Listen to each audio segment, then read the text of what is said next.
Bonjour, je suis très heureuse de vous voir aussi nombreux aujourd'hui. Bonjour pour cette conférence exceptionnelle.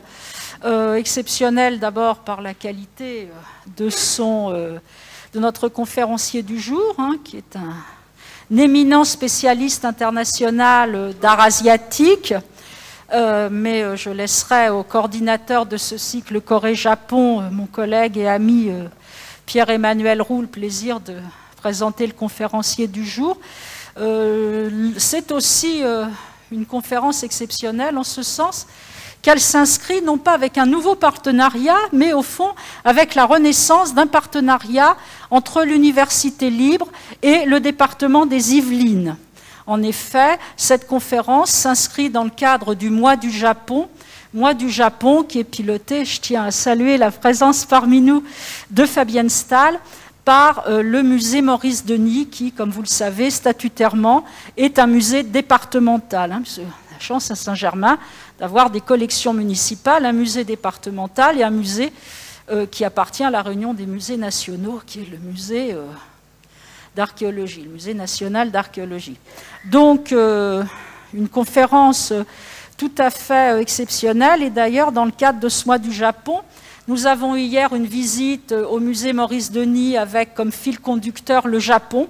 C'était tout à fait exceptionnel. Je vous rappelle également que dans le cadre du cycle de l'an dernier sur les nabis, nous avions eu une excellente conférence par la conservatrice du musée Vuillard au Canet, conférence qui s'était faite à distance, et que les adhérents de l'an dernier, mais également les nouveaux adhérents de cette année, peuvent consulter en replay, puisque cette conférence avait pour titre, Vuillard, le Nabi japonard. Donc on est tout à fait dans l'ambiance de ce qui va se passer aujourd'hui. Et puis pour compléter cette programmation du mois du Japon, demain, une visite au musée Guimet, où il reste quelques places, et je ne sais pas, Marie-Christine. Donc je vais passer la parole quelques secondes à Marie-Christine Dewailly pour vous parler de cette visite.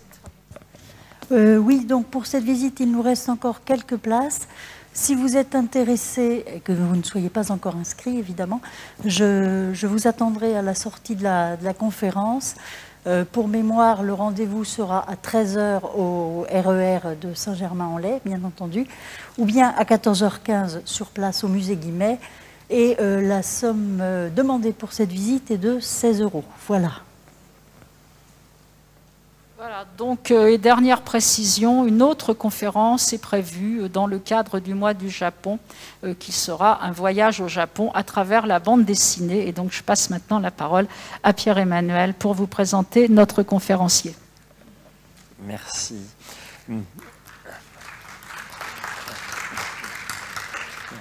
Bonjour à toutes et à tous. Je vous remercie à mon tour d'être venus si nombreux pour cette conférence. Alors aujourd'hui, nous avons le plaisir d'accueillir Christophe Marquet, qui est actuellement directeur de l'école française d'Extrême-Orient, l'EFEO pour les intimes, qui est une ancienne institution qui remonte au tournant du XXe siècle. Et il est accessoirement directeur d'études, c'est-à-dire l'équivalent de professeur des universités, dans cette même institution. Alors, Brigitte Dumortier vous l'a dit, Christophe Marquet est l'un des meilleurs spécialistes de l'art japonais en France, et même au-delà. Ses recherches portent sur un vaste ensemble de sujets, mais pour faire simple, disons qu'il s'intéresse à l'histoire de l'art japonais depuis le XVIe siècle, et que depuis ces dernières années, il s'intéresse beaucoup au rapport entre le livre et l'image, ainsi que l'imagerie populaire japonaise à l'époque d'Edo, c'est-à-dire entre le début du XVIIe siècle et le milieu du XIXe. Je ressors mes ponts parce que j'avais éventuellement beaucoup de choses à dire et je ne voulais rien oublier.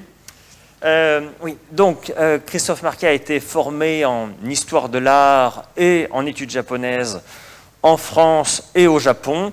Il est passé notamment par l'Université Paris 4 Sorbonne, l'INALCO, donc l'Institut national des langues et civilisations orientales, et la prestigieuse Université de Tokyo également. Il a été ensuite maître de conférences et professeur à cette même institution, l'INALCO. Il a été aussi directeur de la maison franco-japonaise à Tokyo. Et ensuite, il est donc devenu directeur d'études et directeur tout court de l'école française Extrême-Orient. En parallèle, il a aussi été chercheur et professeur invité dans diverses universités japonaises. Mais donc, c'est une petite note de bas de page. Alors, Christophe Marquet a collaboré à de nombreuses expositions sur l'art japonais.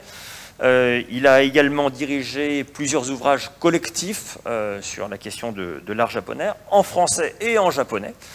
Parce qu'évidemment, il parle japonais, c'était évident.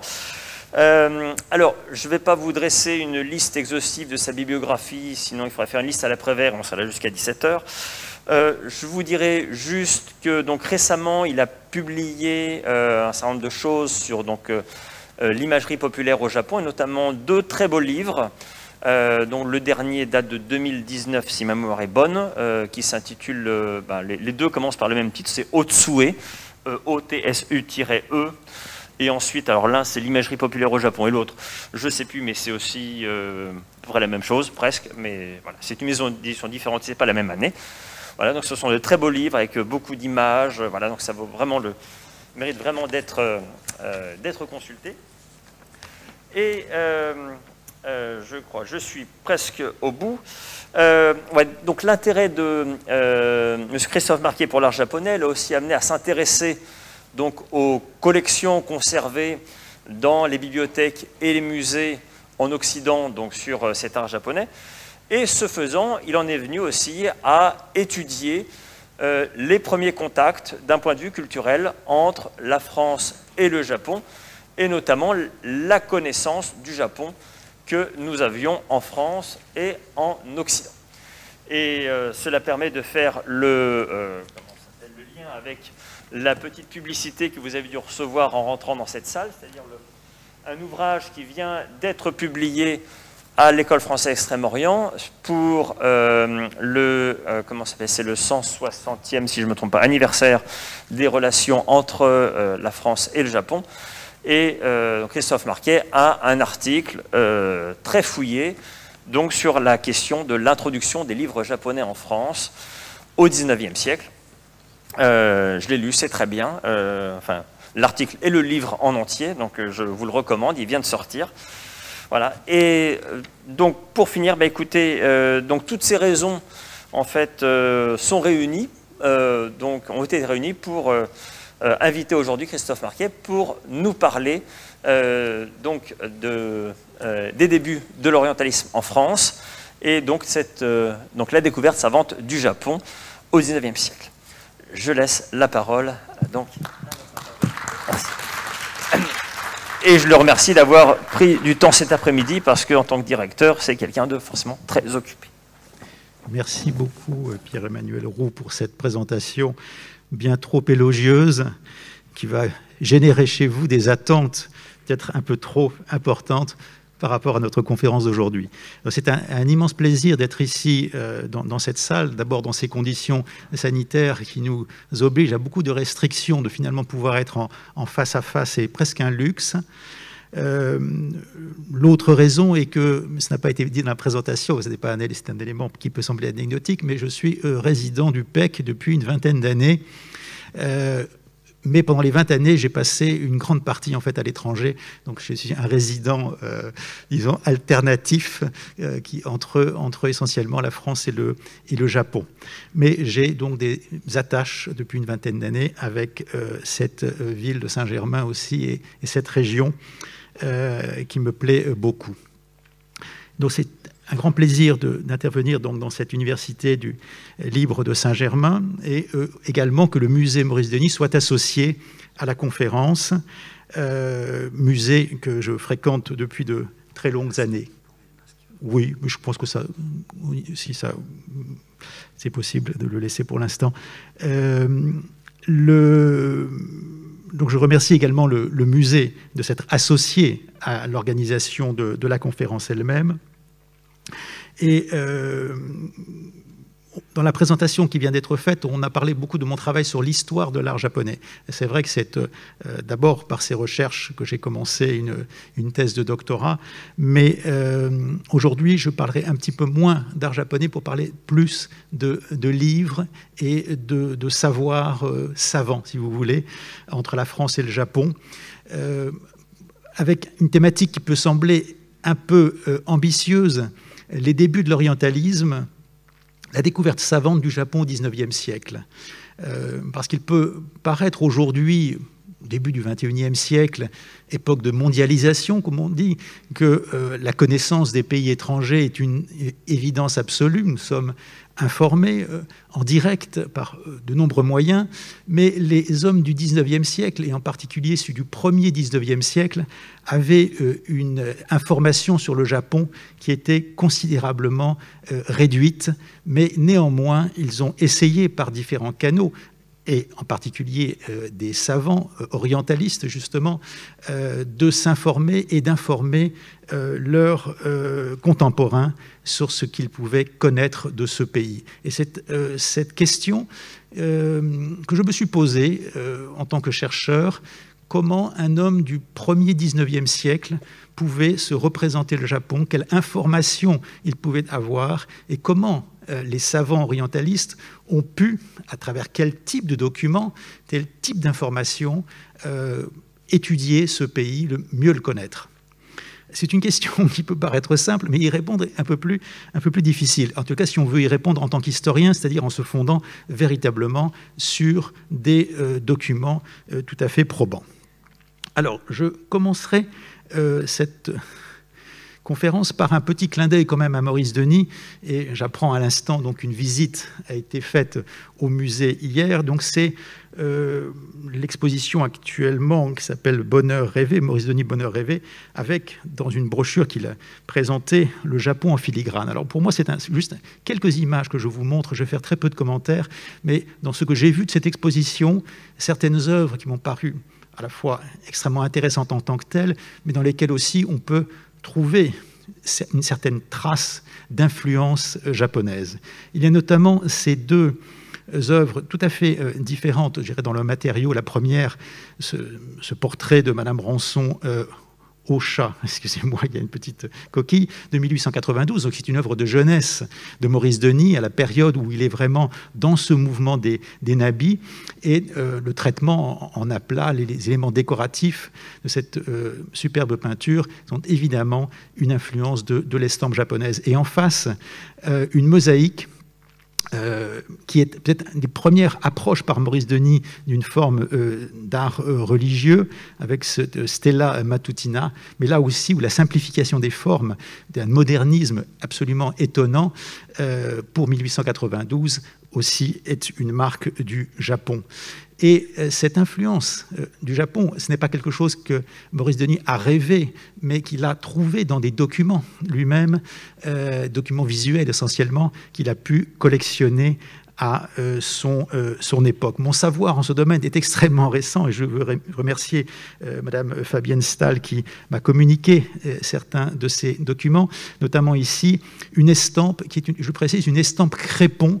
C'est quelque chose qu'on a un petit peu oublié, mais qui est très peu d'ailleurs connu au Japon, c'est-à-dire ces estampes qui étaient destinées à l'exportation vers l'Europe et qui était traité, le papier était plissé pour donner le sentiment qu'il s'agissait d'un tissu, mais il s'agit en fait bien de papier washi traditionnel. C'est pour ça que les formes de contour, si vous voulez, sont un petit peu étranges, mais elles sont dues à ce traitement qui a été fait du papier. C'est quelque chose qui était très apprécié. Donc 1864, vous voyez, donc c'est une estampe qui n'est pas ancienne, qui est contemporaine des débuts des relations entre la France et le Japon. Elle appartient au musée, elle vient de la collection personnelle de Maurice Denis. Il y en avait une centaine, semble-t-il, de la sorte.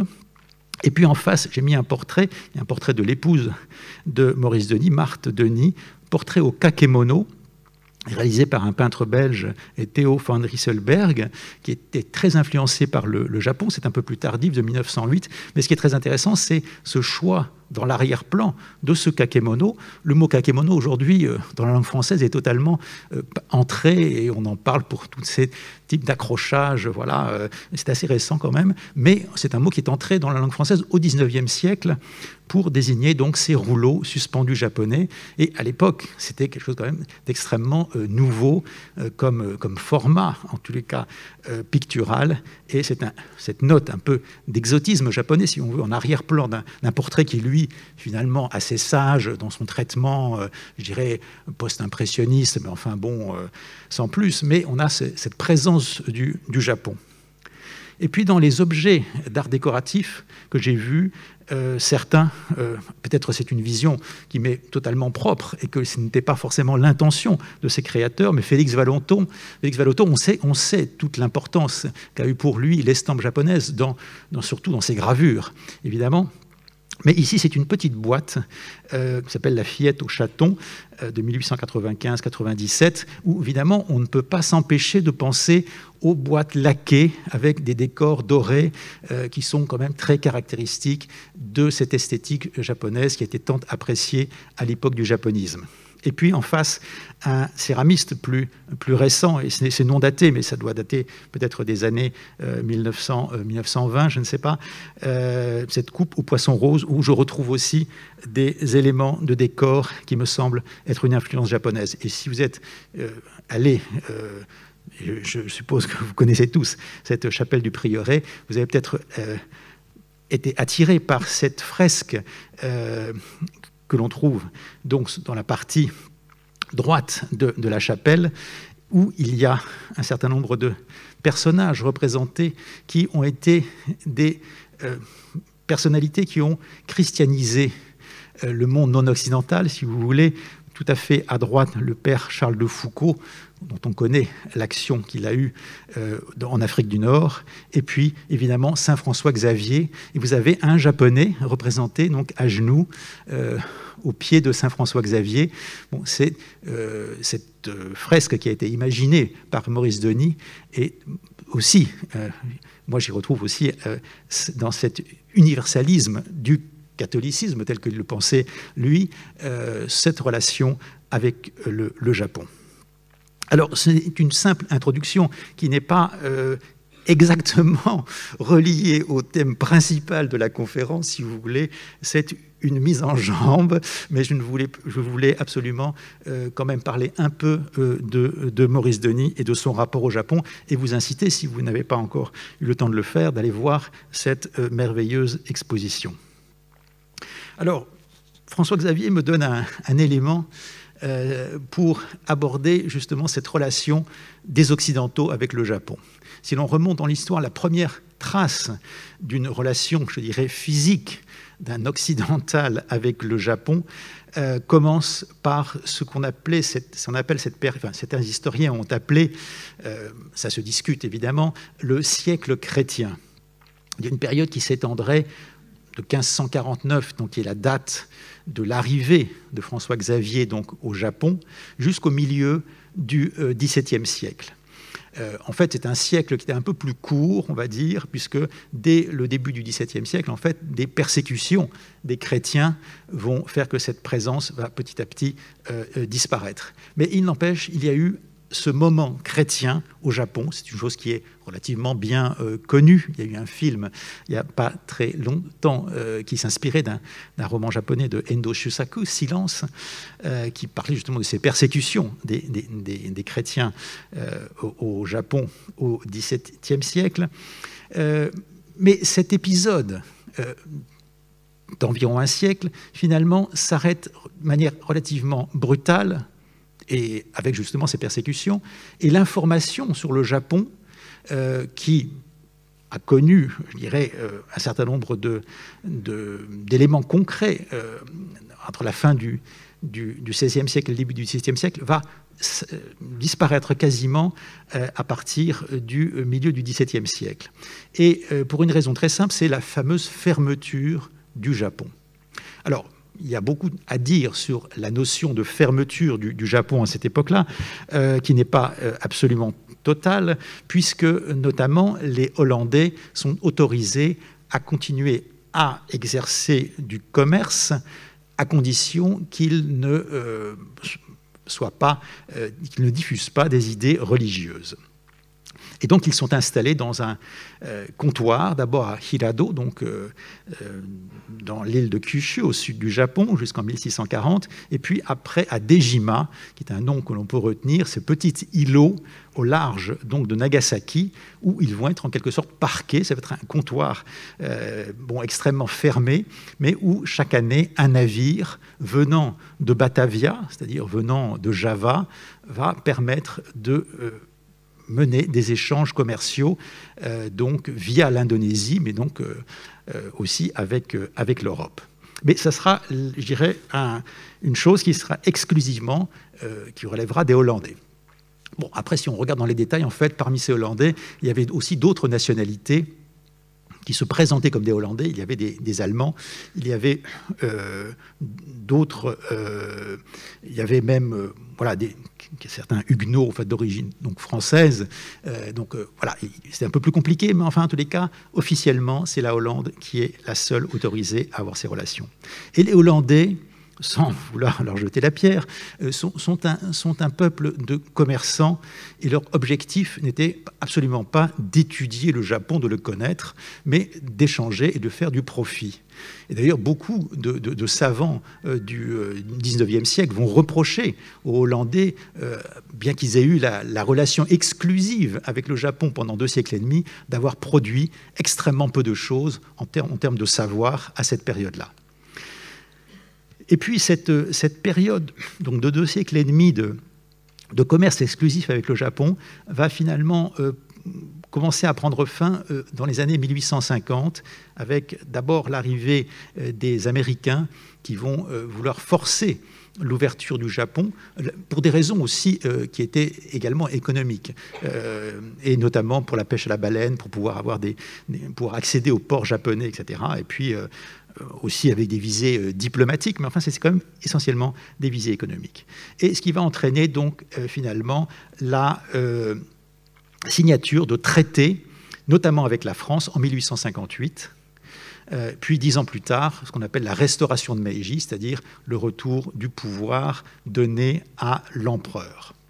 Et c'est la conséquence de ces modifications politiques qui va permettre à l'Occident, à l'Europe en particulier, de connaître le Japon et de le connaître surtout, de s'y intéresser sous une forme artistique. Et c'est ce qu'on va appeler le phénomène du japonisme.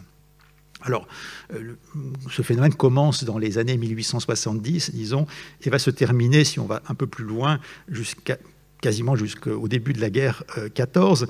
Mais enfin, sa période où il culmine, c'est les années 1880. Et comme on l'a vu, Maurice Denis est un des exemples de cette influence un peu tardive du japonisme.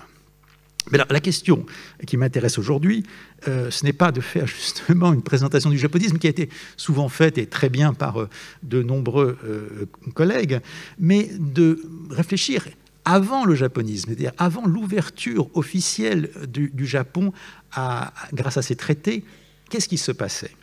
Et donc c'est le sujet que nous avons souhaité aborder en 2018 lors d'un colloque qui s'est tenu à la Maison franco-japonaise sur les relations France-Japon à ses tout débuts. Et ça a donné naissance donc à ce livre dont un petit document vous le présente aujourd'hui, qui s'appelle donc D'un empire l'autre, première rencontre entre la France et le Japon au XIXe siècle. Et effectivement, j'en ai rédigé un article assez long qui fait un peu le point sur ce que l'on peut dire de la documentation et de l'utilisation de la documentation japonaise qui a été faite essentiellement dans les années 1820-1860. Ça, c'était une première chose. Et puis, un deuxième élément, si vous voulez, qui a motivé aussi cette conférence, c'est une exposition qui s'est tenue également en 2018, c'est au moment de cet anniversaire, à la Maison de la Culture du Japon, donc au quai Branly, que vous connaissez certainement. Et cette exposition s'appelait « À l'aube du japonisme, premier contact entre la France et le Japon au XIXe siècle ».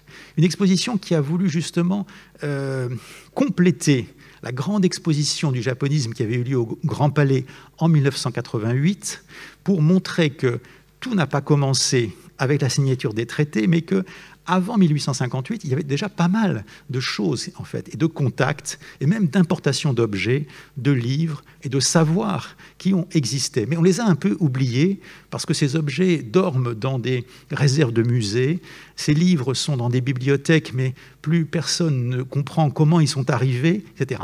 Et donc le travail que j'ai essayé de faire, ce n'est pas sur les objets d'art, parce que là, d'autres déjà s'y sont occupés, mais principalement sur les livres. Et cette exposition avait choisi pour son affiche et pour le catalogue une photo assez étonnante d'un jeune japonais photographié à Paris en 1864. Donc, vous voyez, donc c'est un peu après la signature des traités, qui est venu en costume, je dirais, national, avec son sabre d'un côté, et puis tenant dans l'autre main un livre occidental. Et vous voyez cet accord entre les armes et le savoir, les deux éléments, qui révèle aussi un statut que les Japonais voulaient se donner vis-à-vis des Occidentaux. J'en reparlerai. Alors, permettez-moi de revenir un tout petit peu en arrière, question de temps, pour un moment évidemment important dans l'histoire française qui est la Révolution. Et c'est important pour une raison dans le domaine du savoir, c'est que c'est suite à la Révolution française que l'on va créer les grandes écoles. L'école polytechnique, l'école normale, les ponts et chaussées, etc. Mais on va créer aussi une école qui est un petit peu moins connue, c'est l'école des langues orientales, les langues O, appelée aujourd'hui INALCO. Cette école où j'ai enseigné pendant 25 ans, le japonais et l'histoire de l'art du Japon, a été créée en 1795, donc juste l'année qui a suivi la création des grandes écoles, grâce à Lakanal, donc, qui a eu cette idée, il fallait développer l'enseignement des langues orientales.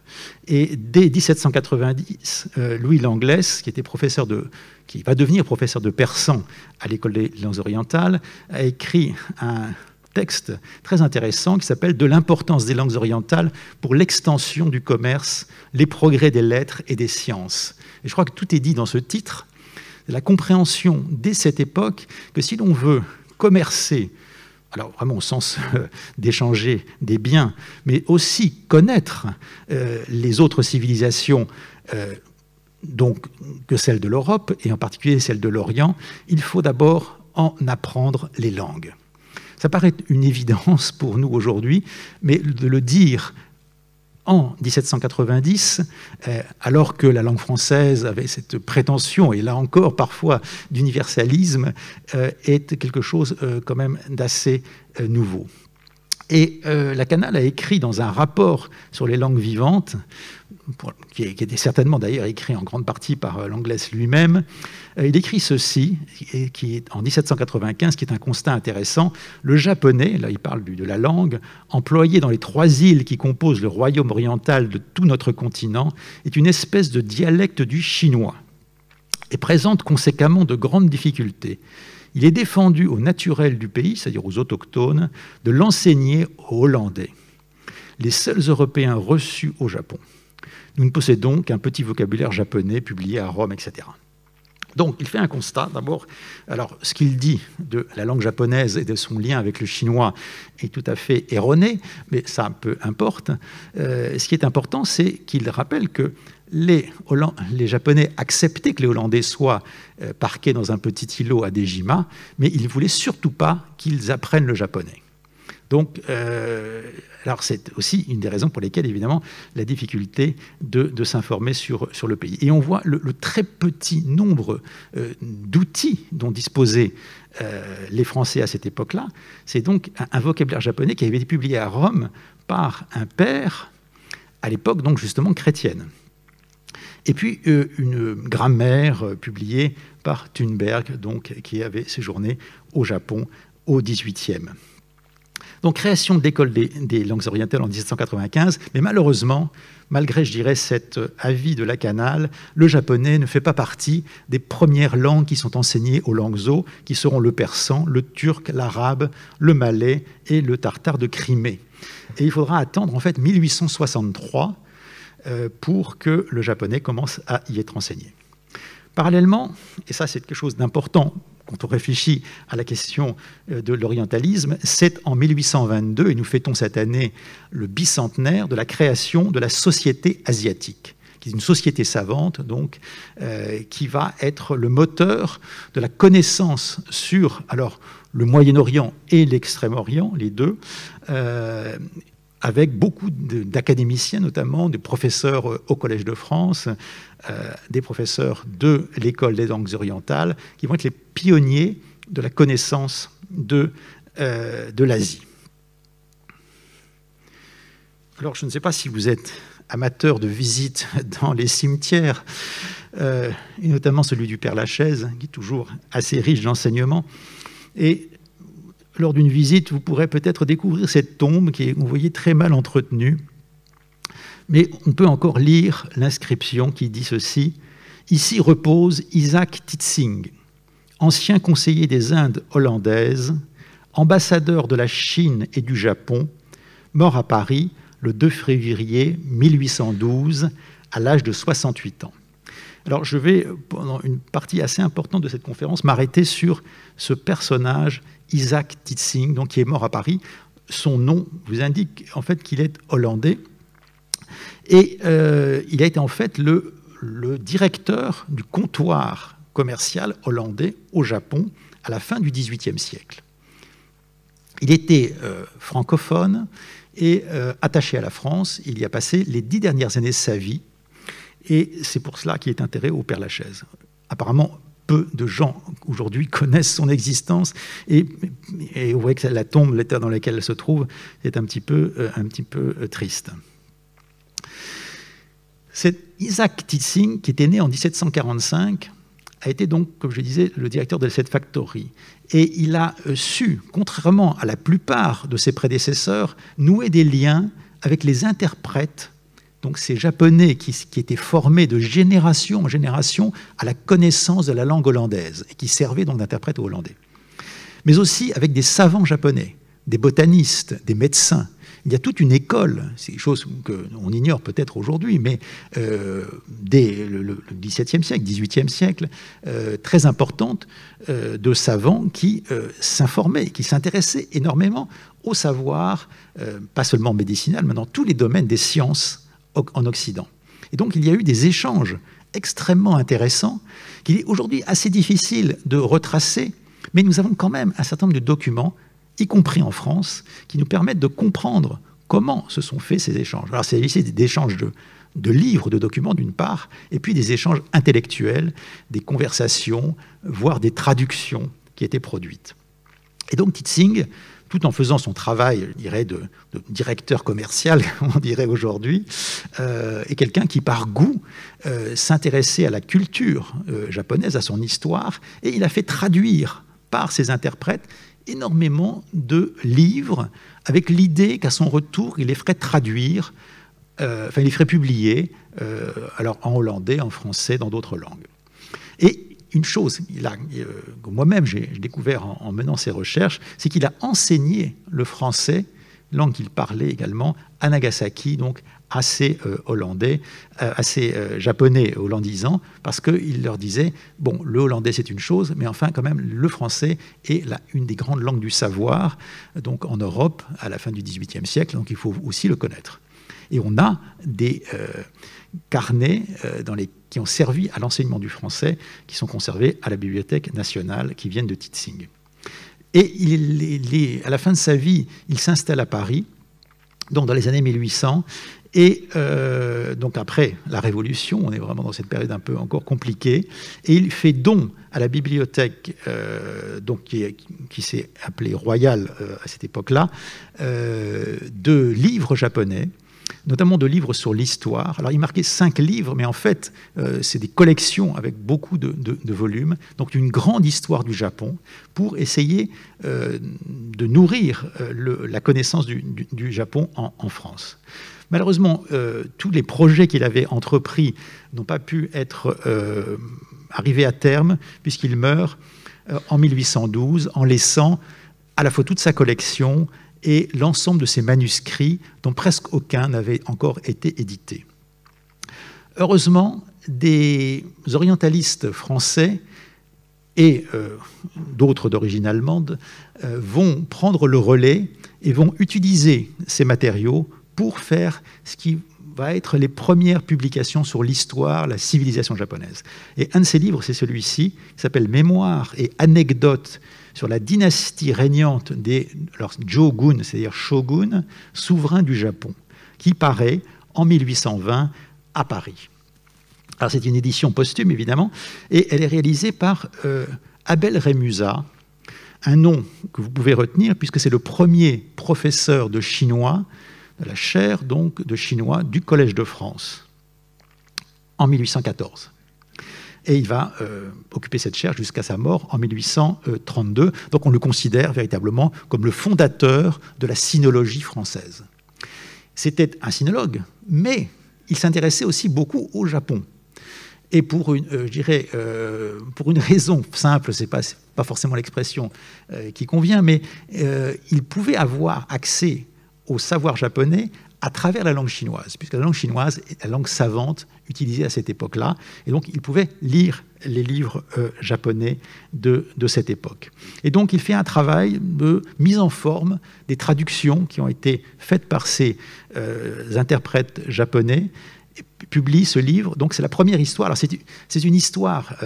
comment dirais-je, qui ne ressemble pas tellement aux histoires qu'on écrirait aujourd'hui, puisque c'est une histoire plutôt de sorte de dynastie des différents shoguns. Alors c'est assez aride à lire, avec énormément de noms, etc. Mais entre les lignes, on trouve beaucoup d'informations extrêmement riches.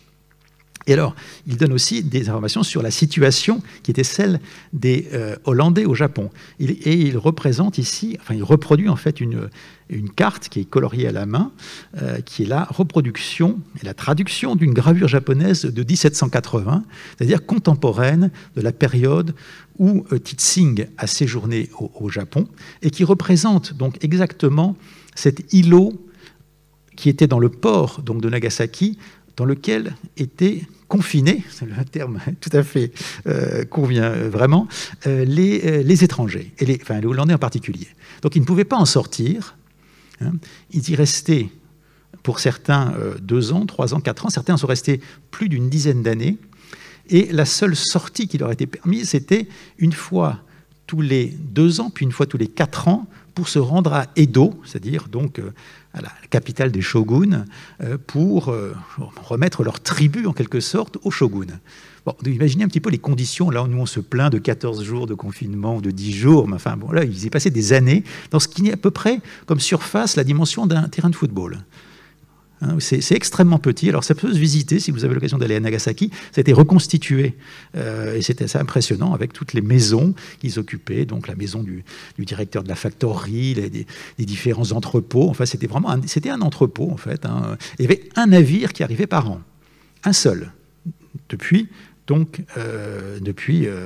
l'Indonésie. Et donc, ça voulait dire, une fois que le navire est arrivé, ben là, il fallait faire le déchargement, faire les négociations. Puis après, il y avait une grande partie en fait, de temps, d'oisiveté. Ils n'avaient pas grand-chose à faire.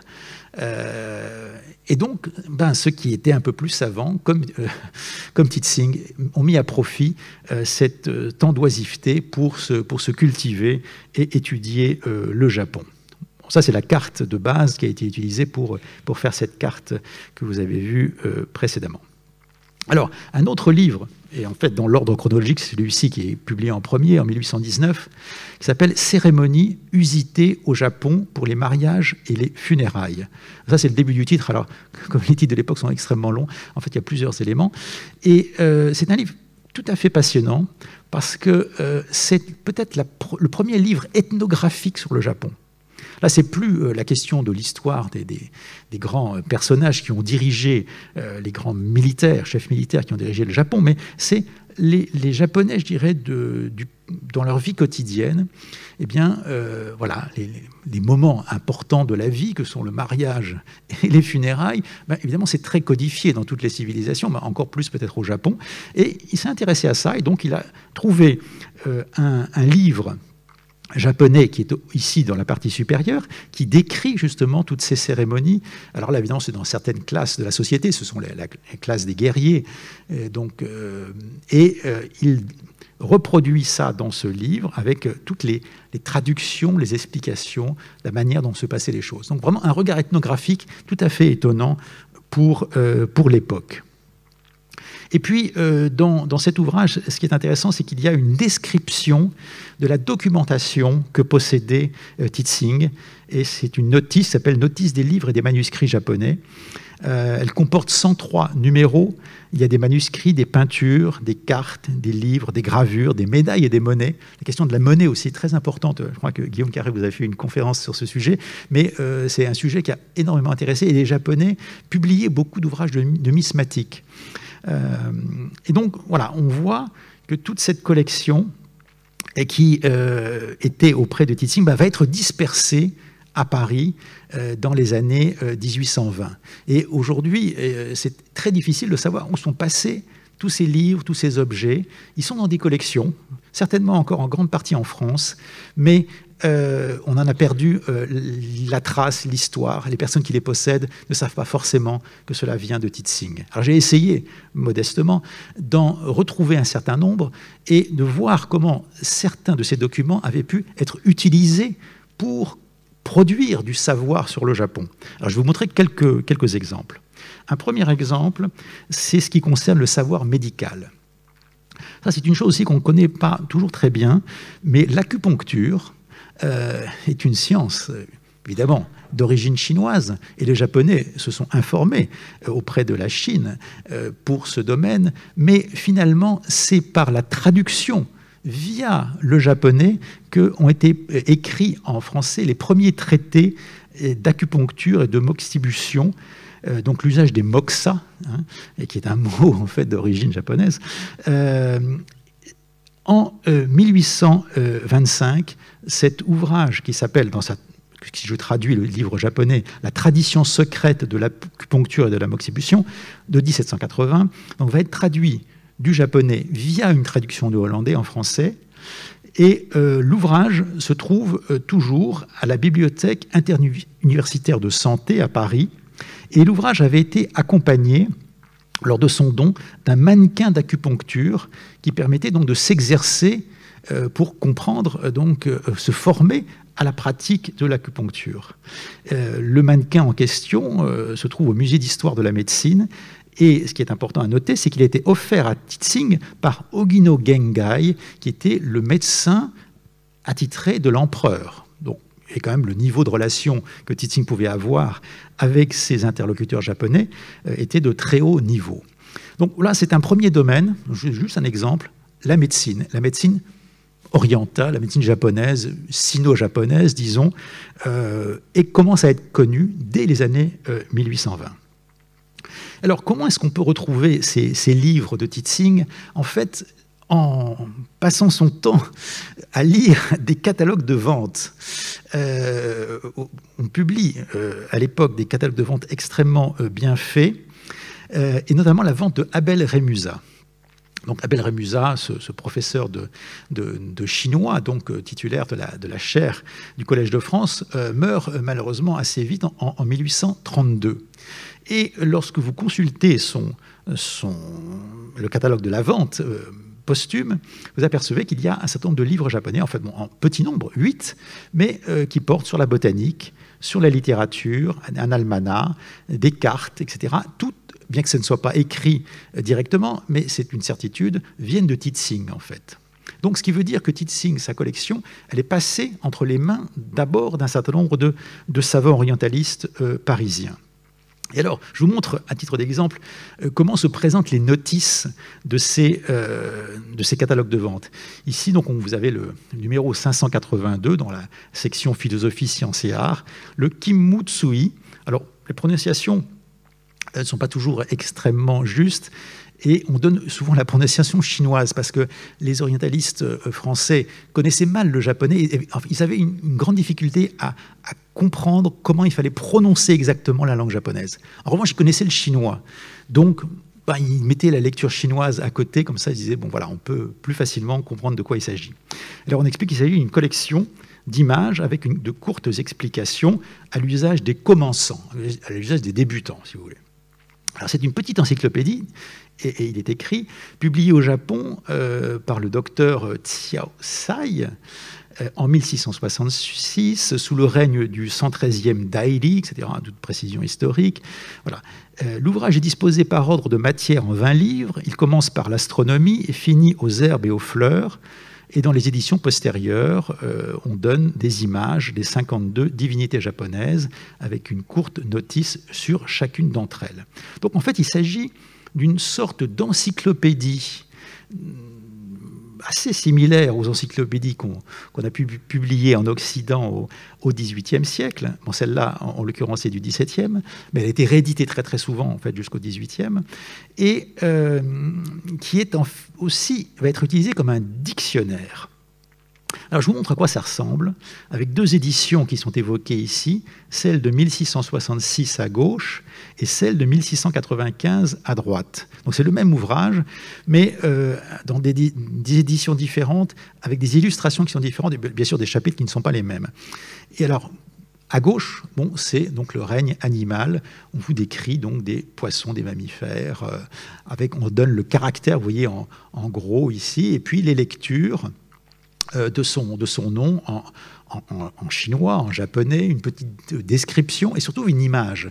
Et c'est ça évidemment qui a intéressé beaucoup ces savants, c'est qu'ils pouvaient immédiatement comprendre de quoi on parlait, parce que évidemment s'il n'y a que des caractères chinois, c'est très difficile de faire une identification et une traduction. Donc ils ont utilisé ce genre de dictionnaire illustré pour finalement produire leurs propres matériaux de compréhension de la langue japonaise et, je dirais, de la réalité japonaise. Et l'édition de 1695, j'ai choisi cette illustration parce que c'est la représentation en fait des divinités bouddhiques, du panthéon bouddhique. Et ça, c'est un élément très important aussi, c'est que c'est aussi à cette période-là que l'on commence à mieux connaître les religions du Japon, et notamment le bouddhisme, alors dans différentes formes, etc., et ses divinités. Et on va produire donc des traductions, des présentations de cette culture.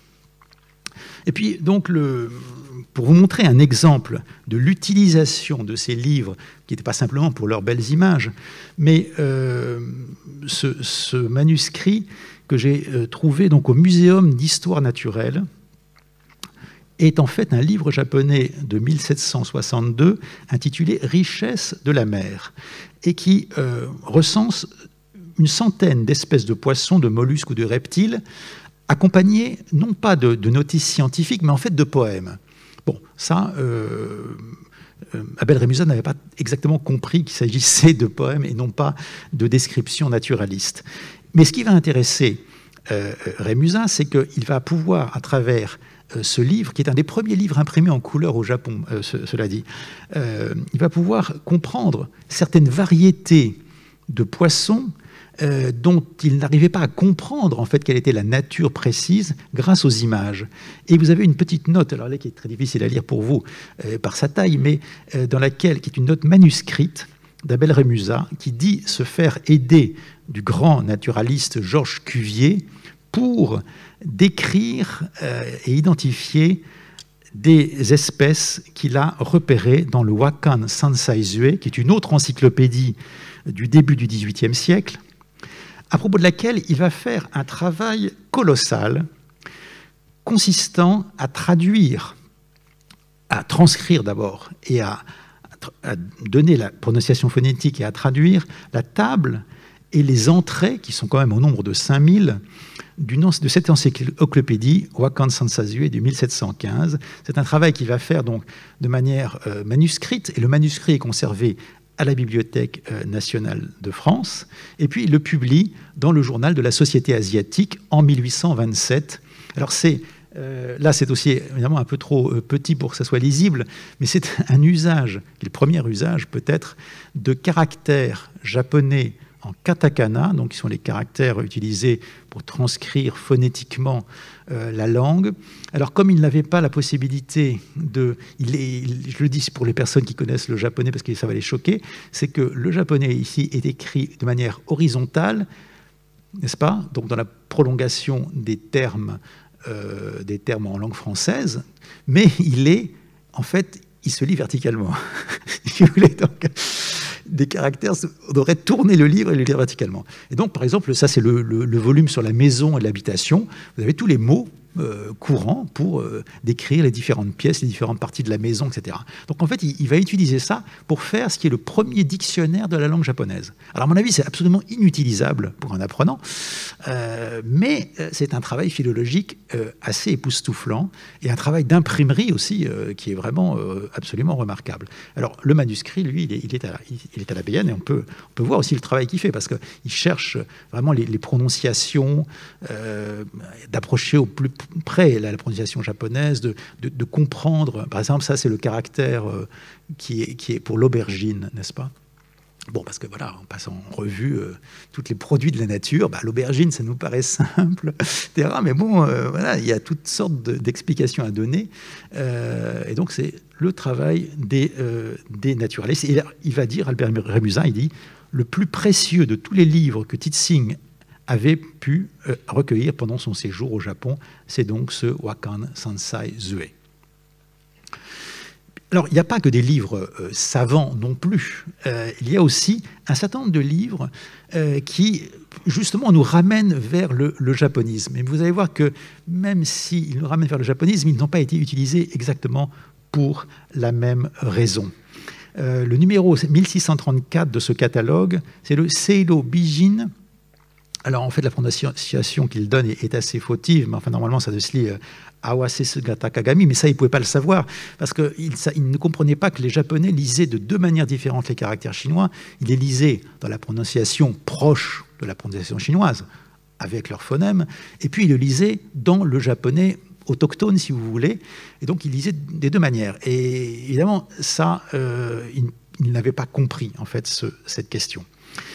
Bon, je passe là-dessus. Un ouvrage donc en plusieurs volumes et qui contient donc des portraits de femmes imprimés en couleur et le reste rempli de vers en l'honneur des princes pour les 4 saisons. Alors, il s'agit de ce livre publié en 1776. Donc, vous voyez ici la couverture et puis le colophon. Je vous montre surtout l'illustration. Vous voyez ici donc un type d'image très proche des fameuses ukiyo-e auxquelles nous sommes très, très habitués, donc de la fin du XVIIIe siècle, en fait, qui représentaient les courtisanes du quartier réservé, qu'on appelle les maisons vertes. Alors, j'expliquerai dans une autre conférence, parce que j'ai publié à une certaine époque un livre sur ces fameuses maisons vertes, donc le quartier du Yoshiwara, et ces courtisanes, donc, qui étaient pour celles de plus haut rang, des femmes très, très cultivées, notamment dans le domaine des arts et des lettres. Il y avait des aspects évidemment un petit peu plus glauques aussi. En tout cas sublimés par les poètes et par les artistes du XVIIIe siècle. Donc ça va intéresser aussi ces savants comme un élément de culture, si vous voulez. Et ce qui est intéressant, c'est que non seulement il possède ce livre, mais que certaines pages vont être reproduites dans ce que j'appellerais des livres de vulgarisation savante, notamment un livre de breton qui s'appelle « Le Japon ou mœurs, usages et costumes des habitants de cet empire ». Alors, c'est un ouvrage de 1818, qui est tout à fait passionnant à lire, qui est une sorte de récit de voyage et de description, donc à partir de documents réels qui ont pu être trouvés en France à l'époque ce qu'est la civilisation japonaise.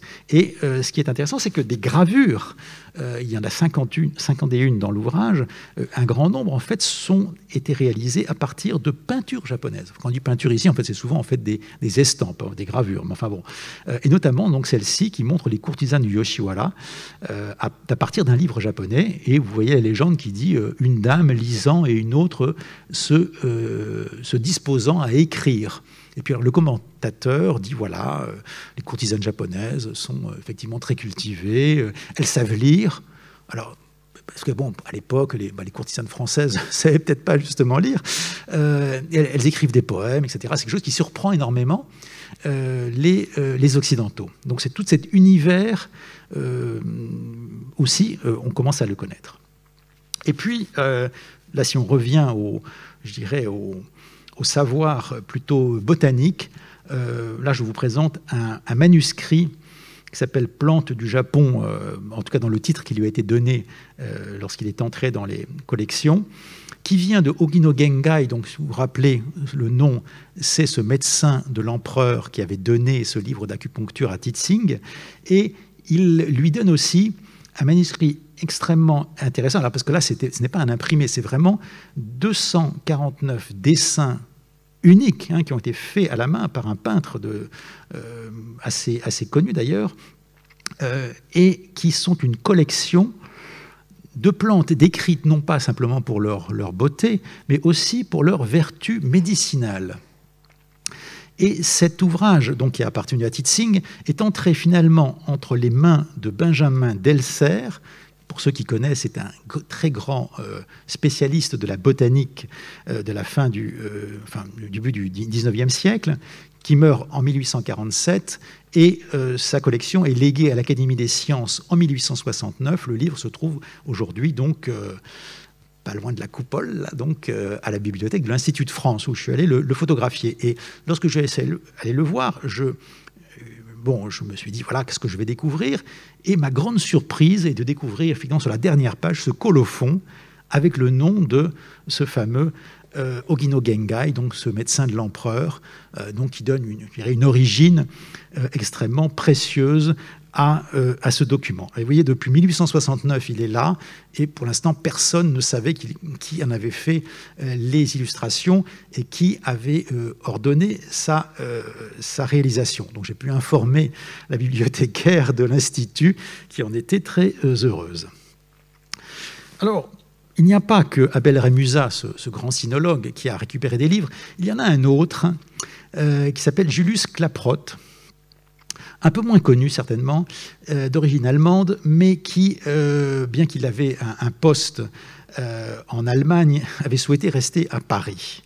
Et il s'y est installé en 1815, et jusqu'à sa mort, il va être l'un des meilleurs connaisseurs de la langue japonaise et de la civilisation japonaise.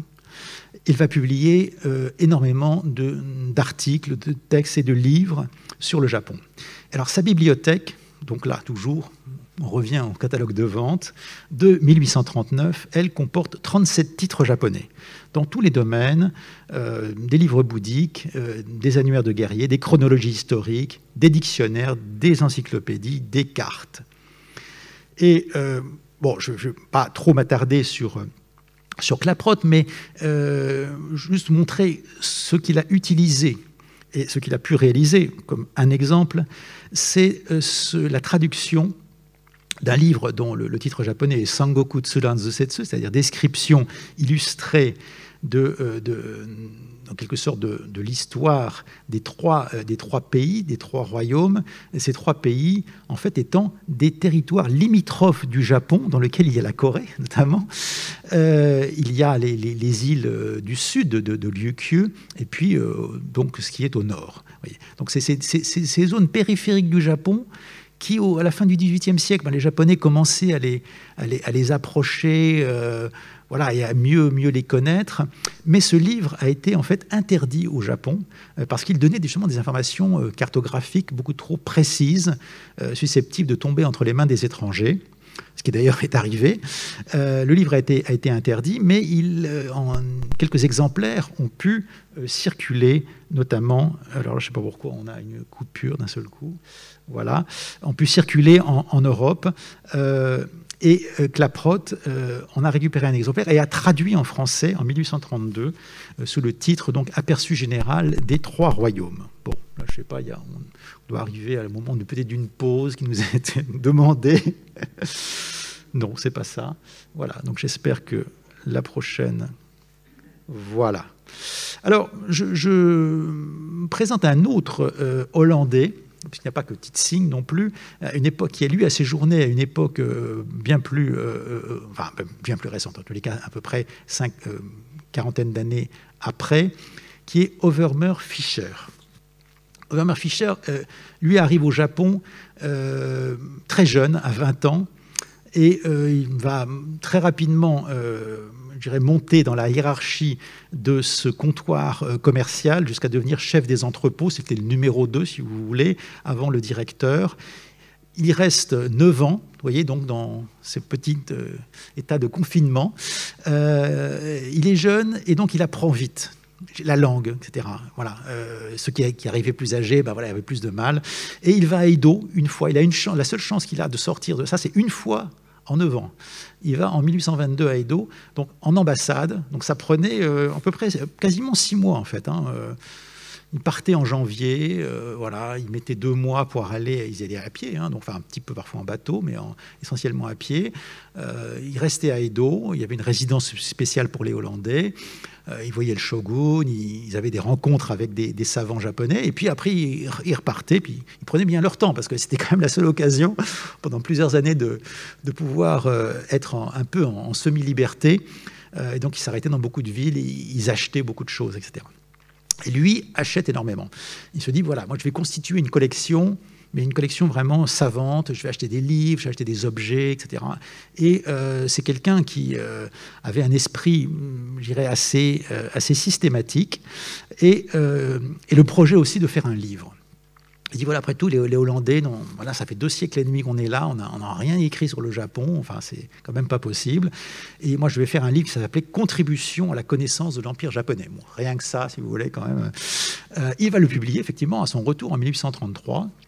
Et vous avez ici, sur la droite, une liste que j'ai découverte dans les archives de la Bibliothèque nationale.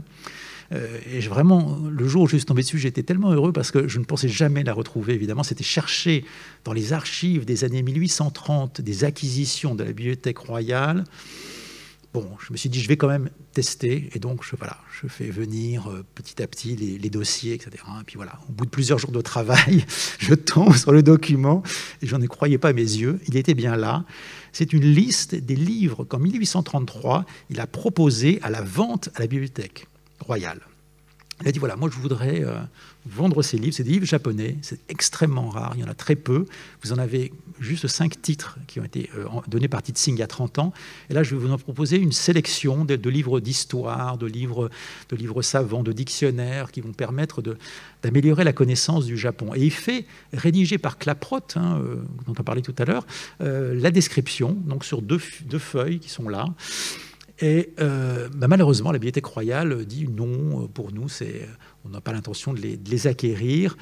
Et d'ailleurs, il avait demandé même pas de l'argent, il avait demandé un échange. Il voulait avoir une édition de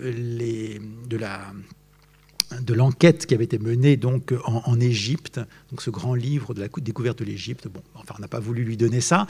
À mon avis, c'est un tort parce que ce livre aurait été dans nos collections nationales. Et toujours dit. Après, je me suis posé la question. Donc, il est venu avec des livres, il les a proposés. On n'en a pas voulu. Où sont-ils passés? Alors après, j'ai continué ma recherche en me disant, je vais aller essayer de trouver. Et j'en ai trouvé certains. Vous voyez. Alors l'enquête continue et c'est toujours évidemment des catalogues de vente. Qui nous le révèle, notamment la vente Klaproth, puisque Klaproth avait proposé ses livres, finalement, il les a gardés en partie. Et il y en a un que je présente parce que c'est assez amusant. C'est un livre de Hokusai. Alors, aujourd'hui, tout le monde connaît cet immense peintre du 19e siècle japonais, peintre qui a produit des estampes, des livres, etc. On a tous en tête cette vue du mont Fuji. Voilà. Mais à l'époque, il n'est évidemment absolument inconnu en Occident. Et ce livre, je vous le montre tout de suite, c'est ça en fait. C'est la fameuse Hokusai manga, hein, donc terme manga bien connu aujourd'hui, mais qui était utilisé dans le sens plutôt d'esquisse à l'époque. Et la description qui en est faite, c'est très intéressant parce que déjà dans le titre, dont la prononciation, bon, évidemment, est assez hésitante, mais la traduction qui donnait, c'est croquis, bon, pour traduction de manga, bon, ça va, mais du cabinet du Nord. Alors, on a traduit, en fait, littéralement, Roku, c'est-à-dire Nord, et Sai, cabinet de lecture, si vous voulez, ou de travail, donc cabinet du Nord. On ne pensait pas du tout que c'était, en fait, un artiste, le nom d'un artiste. Donc, Hokusai, et ce qui est quand même extraordinaire, c'est qu'en 1839, donc c'est dans la vente, ça va entrer dans les collections de la Bibliothèque royale quand même en 1843. Donc un livre de Hokusai, et Hokusai ne meurt qu'en 1949, c'est-à-dire qu'il est encore vivant.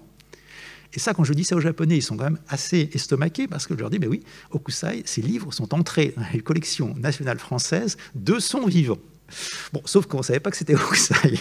Il faut être quand même juste dans ce qu'on dit. Et alors, je suis très intéressé par ce livre, non pas parce que c'est cet artiste Hokusai qui est évidemment un excellent dessinateur, mais parce qu'il est un moyen de connaître certains aspects de la civilisation japonaise. Alors, la fameuse manga, c'est un livre qui est en 15 volumes et qui est réparti thématiquement, si vous voulez. Vous avez un volume consacré aux arts de la guerre. Et donc le maniement du bâton, par exemple, c'est extrêmement intéressant parce que c'est presque cinétique, si vous voulez, avec ces petits dessins qui montrent les mouvements, etc. Et ça, c'est donc apprécié, non pas comme à l'époque du japonisme, je dirais pour sa valeur artistique, mais pour une qualité plutôt documentaire. Alors, là, on a parlé jusqu'à présent essentiellement, finalement, de Hollandais ou d'Allemands qui ont, certes, séjourné en France, mais il y a très peu. Alors, Abel Ramusa, bon, mais qui, lui, n'a pas été dans la collecte de première main, qui n'est pas allé au Japon. Mais quand les Français commencent-ils vraiment à s'intéresser au Japon? Et là, je pense qu'on est obligé de parler de cette figure immense de Léon de Rosny. Léon de Rosny, qui est véritablement le premier japonologue français. Alors, je pourrais faire une conférence complète sur Léon de Rosny, donc je vais passer très très vite, mais pour vous montrer que c'est un moment important de la découverte du Japon, avec ces deux images, celle à gauche, qui est une peinture, c'est assez amusant, qui a été faite par un peintre japonais qui a séjourné à Paris dans les années 1880, qui s'appelle Goseda, et qui représente, de manière un peu imaginaire, les premiers cours de japonais donnés par Léon de Rosny. Ces cours étaient donnés au sein de la bibliothèque royale. L'école des langues orientales n'avait pas encore ses propres locaux, et donc elle les donnait finalement dans la bibliothèque. C'était aussi simple, puisque les livres étaient là. C'était un des intérêts également. Et vous voyez qu'il est écrit en japonais en bas à gauche, c'est assez difficile à lire, mais il est écrit en fait « Nihon Shoseki o Manabu », ce qui signifie « étudier les livres japonais », l'étude des livres japonais. Et vous avez deux enfants. À mon avis, c'est un petit peu jeune là, pour des étudiants des Langzhou à l'époque. Mais enfin bon, en fait, Goseda les a imaginés comme ça. Et le professeur avec un livre japonais en main et ses élèves aussi. Et voilà, on apprend à connaître le Japon à travers des livres venus du Japon. Ces cours ont commencé en 1863. C'est très tôt.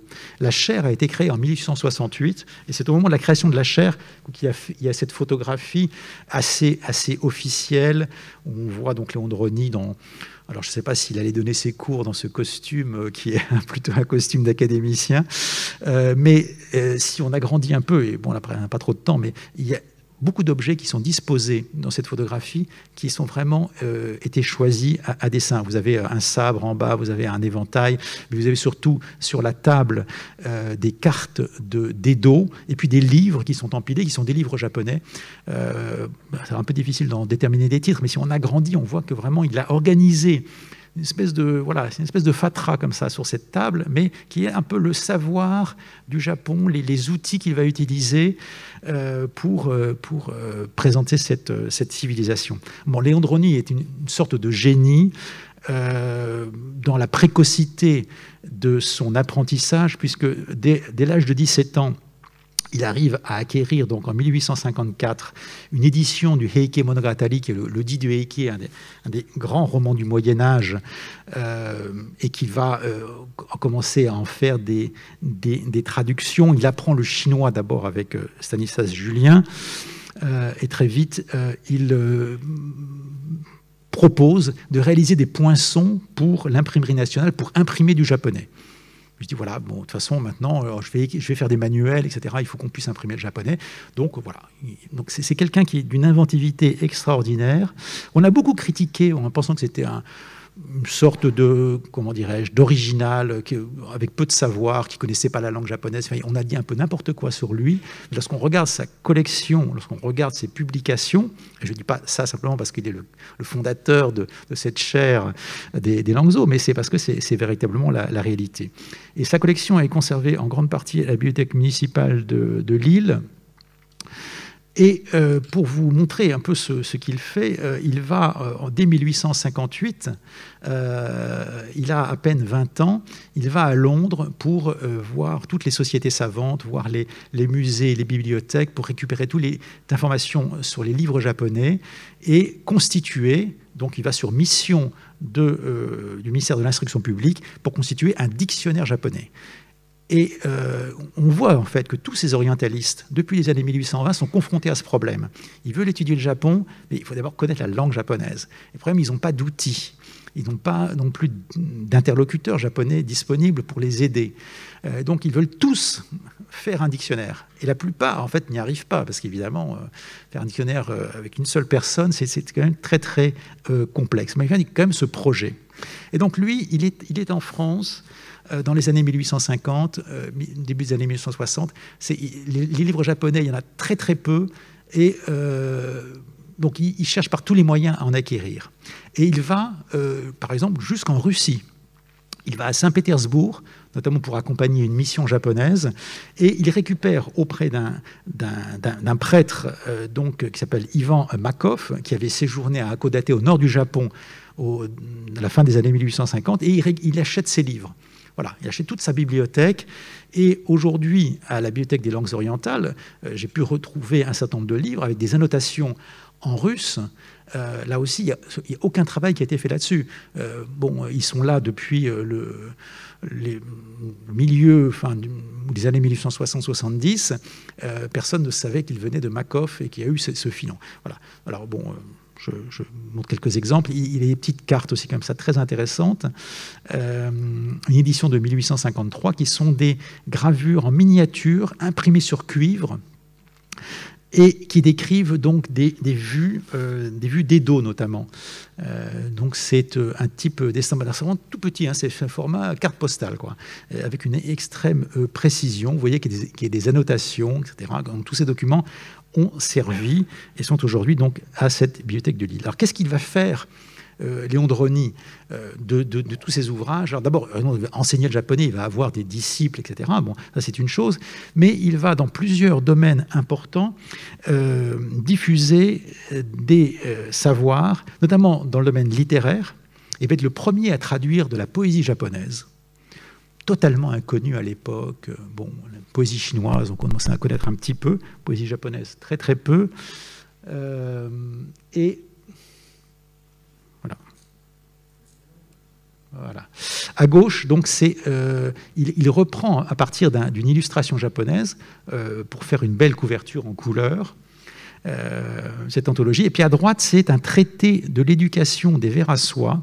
Il traduit un livre tout à fait contemporain de 1864, parce que, comme vous le savez, à l'époque, la culture des vers à soie est un vrai souci en France, où il y a beaucoup de maladies, etc. Et on veut connaître les techniques du Japon, hein, et on importe donc ce savoir. Et lui, c'est à la demande du ministère de l'Agriculture qu'il va traduire un traité pour voir comment les Japonais s'en sortent avec la culture du ver à soie, qui est un élément évidemment très important ensuite du commerce qu'il va y avoir entre la France et le Japon.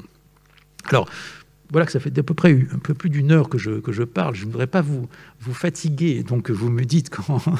Parce que moi, je peux continuer pendant des heures. Mais je vais essayer peut-être un tout petit peu plus vite pour montrer comment les choses commencent à changer à partir du moment où les Français peuvent se rendre au Japon. Parce que là, on est dans la période encore de fermeture. Donc, c'est que grâce aux Hollandais, que par des intermédiaires. Donc, c'est assez difficile d'avoir des informations. Mais 1858, donc, qui est la date de la signature du premier traité entre la France et le Japon. Donc, il y a une mission, une ambassade qui se rend sur place et qui revient et, à son retour, publie ses notes sur le Japon, la Chine et l'Inde par Charles de Chassiron, qui était un diplomate à l'époque. Et ce Charles de Chassiron, pendant son séjour, explique qu'il a profité pour acheter des manuels de sciences, des livres d'art sur les métiers du Japon, des recueils de caricatures, des petits livres qui, dit-il, sont imprimés ou gravés sur bois, mais ils sont bien mieux incontestablement que les manuels semblables en usage en France. Et ils servent à l'éducation du peuple. Ils sont du plus bas prix, par conséquent à la portée de tous. Et les planches, ils dominent sur le texte, d'après le principe adopté au Japon dans l'instruction des classes inférieures de parler aux yeux plutôt que d'occuper l'esprit. Alors, cette notation, je trouve, est extrêmement intéressante. Parce que d'abord, elle nous fait comprendre que le Japon est un pays de l'imprimé, où le livre était un objet finalement courant, et pas du tout réservé à une élite, peut-être comme en Europe, et où la place de l'illustration et son utilisation pour l'éducation est quelque chose qui a été compris très très tôt. Et donc il achète ces livres, il se dit à travers ça je vais mieux comprendre le Japon. Alors, il achète des cartes, c'est une carte donc contemporaine de 1858 de ce qu'était Edo, des petits livres, et là aussi il ne sait pas forcément qu'ils sont de Hokusai. En grande partie ce sont des de Hokusai, mais qui représentent, il les achète parce que pour lui c'est de l'histoire naturelle. Voilà, il voit des travaux de la campagne, des représentations qui lui semblent intéressantes, il les reproduit à l'identique dans ce rapport. C'est comme si dans un rapport, si vous voulez, diplomatique, vous mettiez des bandes dessinées, quoi. Donc il y a un certain décalage, mais qui est tout à fait intéressant. Et il voit qu'il y a des caricatures. Donc il dit, ouais, les Japonais ont le sens de l'humour, finalement. C'est assez marrant, parce que là, c'est des aveugles qui traversent une rivière. Bon, voilà, donc ce genre de choses. Alors, je passe sur les titres eux-mêmes. Et ces livres sont en partie encore conservés aujourd'hui. Donc on peut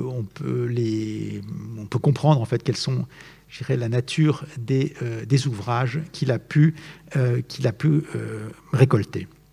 Et alors, je voudrais quand même signaler un travail extrêmement intéressant qui est mené actuellement par une étudiante japonaise à l'école des hautes études en sciences sociales, qui travaille sur des archives qui sont conservées au Japon et qui sont des registres des achats par les étrangers entre 1859 et 1860. Les Japonais étaient évidemment encore dans la période, même si on avait passé un traité, ils sont encore très obsédés par la présence des étrangers, le danger que ça pouvait représenter, donc ils notaient tout. Dès qu'ils avaient un étranger sous la main, ils allaient dans une boutique et les marchands étaient obligés d'écrire un rapport et de le donner donc aux responsables, si vous voulez, de quartier. Ça remontait à l'administration, donc on savait exactement la personne, quelle était sa nationalité. Ça n'allait pas jusqu'au nom, mais combien il avait acheté de livres, quel livre, etc. Voilà. Donc, vous voyez, c'est cette sorte de police de la pensée, si on pourrait dire, était extrêmement efficace. Bon, la société japonaise, c'est une société extrêmement contrôlée, je dirais déjà à cette époque, si l'on veut. Et c'est étonnant parce que quand vous lisez ces documents qu'elle traduit pour son travail de thèse, vous voyez par exemple le 24e jour du 8e mois de 1859, 4 Français vont à la boutique de Izumiya Ichibei, qui est à proximité du grand temple de Shiba. Ils ont acheté 19 albums de Hokusai, 4 livres sur les fleurs et les oiseaux, 18 albums encore illustrés de Hokusai, des peintures et des gravures. Ils ont payé 2 ryo, etc. Voilà. Vous avez des informations extraordinaires pour l'étude, je dirais, du commerce du livre aussi, d'une certaine manière, et puis l'intérêt de ces étrangers. Et je vous montre une gravure de l'époque, enfin un petit peu antérieure, qui montre ce qu'étaient ces librairies. Il y avait toutes des grandes librairies à Edo, donc le Tokyo d'aujourd'hui, où on vendait des gravures, mais aussi des livres, et donc c'était assez facile d'accès, effectivement.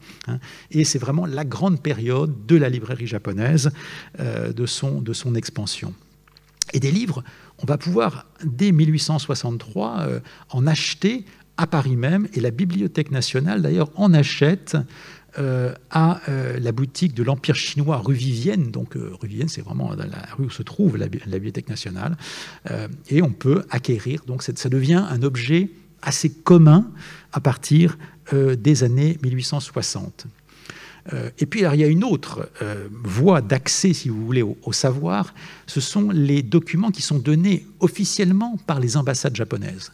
Puisque 1858, c'est la signature de ce traité. Puis alors, les Japonais, bon, ils ont été un petit peu forcés quand même. Hein, il y a quand même des canonnières qui étaient là dans la baie d'Edo. Bon, on leur disait, bon, vous voulez signer ou pas signer? Parce que, bon, voilà.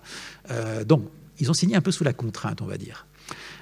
Et après, il faut faire l'échange des documents diplomatiques. Donc, ils envoient une mission en 1862, et puis en 1864. Mais en fait, ces missions, on leur dit, bon, vous y allez, mais vous dites donc à vos interlocuteurs, ils vont faire le tour de l'Europe, hein, ça prend 1 an, vous dites, bon, ouais, on a signé, mais enfin, bon, est-ce que vous ne pourriez pas repousser un petit peu l'ouverture quand même du Japon? On n'est pas tout à fait prêt, on a des petits problèmes avec notre empereur, notre shogun, enfin voilà. Ils inventent toutes sortes de raisons. Alors, c'est assez amusant parce qu'il y a quand même un jeu diplomatique pendant plusieurs années, et ils envoient 2-3 missions à chaque fois pour repousser. Alors ils se disent, bon, pour faire passer la pilule, on va donner des cadeaux. Hein, voilà, c'est la pratique du cadeau diplomatique. Et donc on va offrir des livres, on va faire des belles choses. Et ils donnent à Napoléon III, si on se concentre sur la France, notamment des livres qui décrivent l'histoire et la géographie du Japon. Et bon, Napoléon III, ça n'intéresse pas trop, donc il les donne à la bibliothèque impériale, où ils sont conservés et où ils ont été étudiés, parce que vous voyez des annotations en rouge dans ces livres ou avec différentes encres. Alors là, pour l'instant, c'est encore un peu mystérieux pour moi, mais en tout cas, il y a des savants. Est-ce que c'est avant, a priori, leur entrée à la Bibliothèque nationale? Enfin, on peut le supposer, mais qui ont essayé de traduire, de comprendre de quoi il s'agissait, ou peut-être à la demande de Napoléon III, je ne sais pas. Et alors là, je me permets de signaler une exposition qui s'est tenue en juin 2021, enfin à partir de juin, mais c'était jusqu'en septembre, je crois, au château de Fontainebleau, qui s'appelle « Œuvres japonaises du château de Fontainebleau, art et diplomatie », qui justement montrait tous ces cadeaux diplomatiques. Alors, il ne parlait pas des livres, mais qui ont été apportés par ces missions. Et vous voyez ici des membres de cette mission de 1862 qui sont dans l'atelier de Nadar, où ils vont se faire photographier, et qui sont reçus donc aux Tuileries par Napoléon III en 1862, et les Japonais offre alors un nombre considérable de peintures, d'objets, de kakemono, justement. Ils en offrent une dizaine qui sont faites par les plus grands ateliers officiels. Et une fois qu'ils sont revenus au Japon, ils envoient encore des cadeaux pour remercier de l'accueil, etc. Enfin, alors, la pratique du cadeau, qui au Japon, vous savez, c'était une véritable culture, était déjà extrêmement, extrêmement présente. Et pour marquer leur présence à Paris, leur venue à Paris, ils se font photographier soit chez Nadar, soit par Jacques-Philippe Poteau. Et ce personnage que vous aviez vu, qui s'appelle en fait Okotsu Wataru, était simplement le coiffeur dans la mission. C'était un rôle important, si vous voulez, pour la tenue. Voilà, ils avaient le rang diplomatique. Et puis, vous avez par ailleurs un interprète, Seki Shimpachi, qui, lui, a apporté aussi des livres. Et là, je refais le lien avec Léon Droni, puisque dans la collection de Léon Droni, vous pouvez voir la signature de Shimpachi, et il écrit en français, donc, en anglais en l'occurrence, à Monsieur Léon Droni, donc en 15 juin 1864. Un livre qui s'appelle Yogaku Shinsho, qui est un dictionnaire de langue classique, mais en fait pour d'apprentissage, si vous voulez, une sorte de livre élémentaire. Et Léon Droni est absolument ravi parce qu'il peut avoir comme ça de la documentation, s'informer. Et puis, ces Japonais apportent des livres qui sont un peu plus étonnants parce qu'en fait, ils apportent des traductions qu'ils ont faites de livres occidentaux pour montrer à quel point ils sont au courant de la culture scientifique. Donc, par exemple, un traité d'obstétrique, mais qui était traduit en fait de l'anglais d'une œuvre américaine, mais dès les années 1860. Et voilà, on est un peuple cultivé. À la fois, on a nos arts traditionnels, et donc ça, c'est les peintures qu'on vous offre, mais on a aussi déjà une très bonne connaissance en fait de l'Occident. Donc on est à votre niveau, si vous voulez. C'est parce que c'était vraiment un enjeu pour le Japon de dire on n'est pas comme les Chinois, je m'excuse de dire ça comme ça, mais c'est-à-dire que vous n'allez pas nous coloniser. Nous, on a déjà intégré, je dirais, le mouvement de la mondialisation, si on prend un terme contemporain, et donc on va être vos égaux. Bon, l'histoire qui a suivi, je pense, leur a donné quand même en grande partie raison, enfin, beaucoup de tort pour certaines parties, mais enfin, en tous les cas, c'était quand même, le courant était déjà engagé. Et puis, il va y avoir un autre je dirais, vecteur d'arrivée de documents dans les années 1860, ce sont les expositions universelles. Et dès la première grande exposition qui se tient à Paris en 1867, des livres japonais arrivent, des dictionnaires. Et ça, c'est un dictionnaire, par exemple, de la langue hollandaise. Donc les Japonais publiaient des dictionnaires de hollandais parce que pour eux, c'était la langue du savoir, leur permettant d'accéder au savoir occidental. Et tous ces livres qui portent une petite étiquette comme ça, exposition universelle, nous permettent de comprendre en fait qu'ils viennent de cette exposition de 67. Certains, je les ai retrouvés à la Bibliothèque des langues orientales et on a pu les exposer donc, dans cette exposition sur les prémices du japonisme en 2018, où j'avais été chargé donc, de la section des livres, des albums donc décrivant les sites célèbres, et puis dans les réserves de la bibliothèque des Langues-Eaux, vous voyez donc ces reliures, parce que j'ai essayé de recomposer en fait l'histoire de la première collection de l'école. Là aussi, c'est un travail assez, on va dire, voilà, un travail de bibliographie, un petit peu aride, mais qui est quand même intéressant pour voir en fait quels sont les titres qui ont été acquis à cette occasion. Et vous voyez, on a par exemple des manuels de botanique, mais aussi bien on a des grandes anthologies de poèmes, des poésies qui sont le Manyoshu, qui est la première grande anthologie qui date quand même du 8e siècle. Vous voyez donc l'antériorité de la littérature japonaise, et ça, ce sont des éditions critiques qui ont été produites au XVIIIe siècle, donc par les savants philologues japonais, et c'est encore utilisé aujourd'hui pour comprendre les origines de la langue japonaise. Les premiers textes qui ont été laissés, qui sont, alors bon, pas le temps de détailler, mais enfin écrits avec des types de graphie très, très particulières qu'on appelle les Manyogana, justement. Et tout ça, Léon Drony commence à comprendre à la fois la profondeur historique du Japon et la diversité et le travail qui a été fait par des générations, non seulement d'érudits japonais eux-mêmes, sur leur propre langue. Et ma conclusion va venir très vite, je vous rassure, c'est qu'à partir des années 1860, un autre courant qui va donner finalement ce qu'on appelle le japonisme va naître par des collections, cette fois-ci d'amateurs, donc de gens qui n'ont pas d'ambition, je dirais, savante, mais qui s'intéressent au Japon et notamment aux livres, à l'art japonais, pour sa dimension esthétique, ce qui est tout à fait, évidemment, honorable aussi. Et un nom que l'on peut retenir, c'est celui de Philippe Burti, qui est un critique d'art, et c'est à lui que l'on doit le terme japonisme. C'est un terme qu'il a inventé en 1872 dans une série d'articles, et il a été l'un des premiers grands collectionneurs d'art japonais. Et ici, dans le catalogue de sa vente en 1891, donc vente posthume, on dit que ses premiers achats ont été commencés en 1863, vous voyez. Et il se compose de petits albums, justement des fameux albums de Hokusai. Et qu'à l'époque, donc pendant les 6 ou 7 années qui nous séparaient de l'ouverture définitive du Japon, il a fallu une volonté persistante, un éveil soutenu pour constituer le premier noyau de la future collection. Donc quelqu'un comme Burti a eu un regard, je dirais, voilà, de pionnier pour constituer cette collection. Mais alors, il disait une chose dans ce fameux article dans lequel il crée le mot japonisme, une chose extrêmement intéressante et qui nous ramène à Léon Drony. Il dit ceci, il dit « Le Parisien qui compte apprendre la langue japonaise devra suivre au Collège de France le cours de M. Léon Drony. Celui qui veut apprendre comment et ce que pensent les Japonais devra rechercher ses albums imprimés à Edo ou chez les daimyo qui, depuis quelques années, arrivent en Europe par ballot.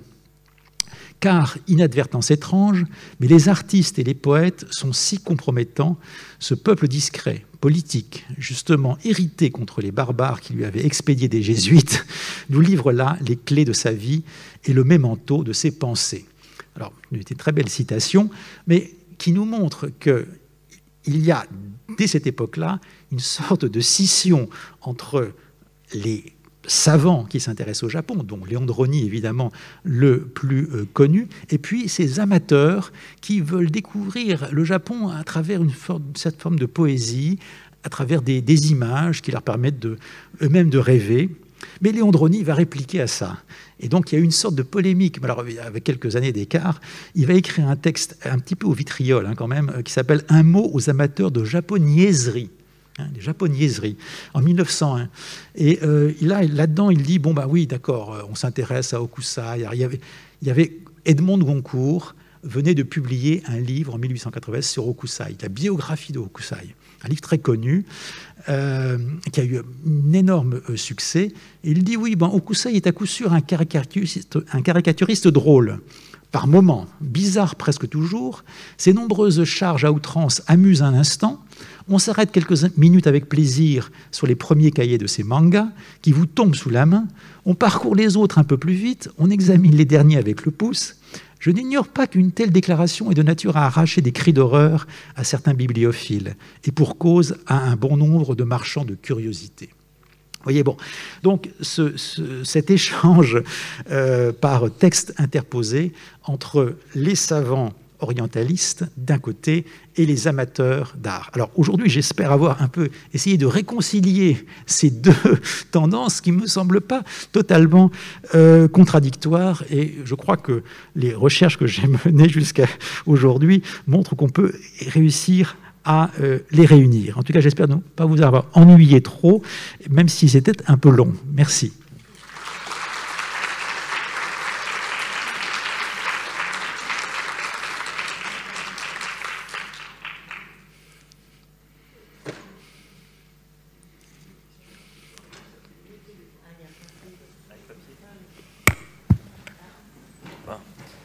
Eh bien, des questions. Peut-être si vous parlez fort, on peut...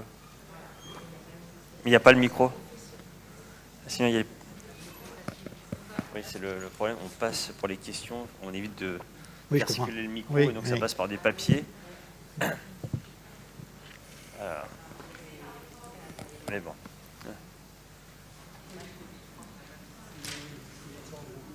Question. Oui, bien sûr, oui. Alors, peut-être que... On avait déjà plusieurs questions. Je crois que ça arrive.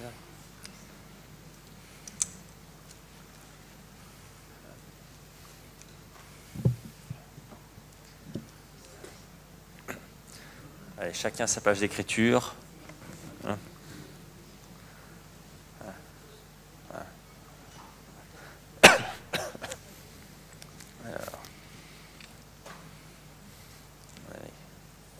N'écrivez pas de roman fleuve. Ah. Alors.